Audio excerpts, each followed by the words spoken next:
Hello, welcome to Shop Stop.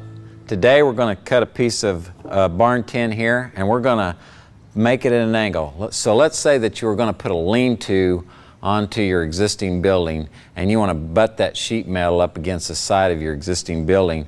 Well, we're going to cut an angle on here so that it'll fit the corrugations of the existing building and put you in an angle on the lean-to or whatever part you might be getting ready to do.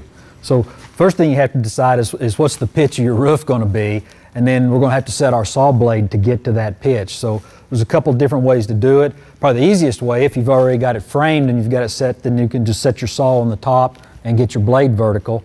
But if you're not at that point yet, then me as an engineer, I would just use my trig and calculate what the angle would be, but there's easier ways yet. Yeah, one way is just take your framing square and say you're going to develop a 312 pitch. If we go 3 on our rise on the edge of the table and go 12 on our run, then I could take a piece of paper and then lay under it, because we don't want this angle, we want that straight cut right there. And then just take a pencil, make your mark. And then you can take your adjustable bevel square or anything you can transfer it with, protractor, measure the angle, whatever it might be, and lay it along there, line up that line, and get this angle to this one, and then you can take this over the saw and transfer it, and then you've got yourself set up to cut your angle on your tin.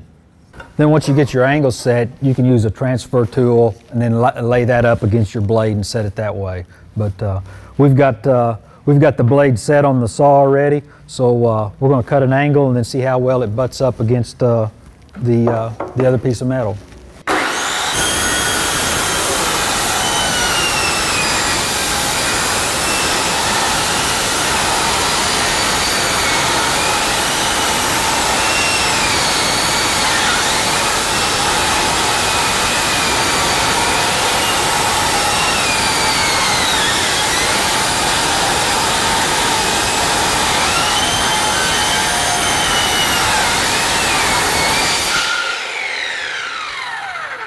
So as you can see, we set it up, we've got it cut, and got a really nice fit here on the side, really steep angle, but that's the way it works. That's a tip this week on Shop Stop. We'll see you next week.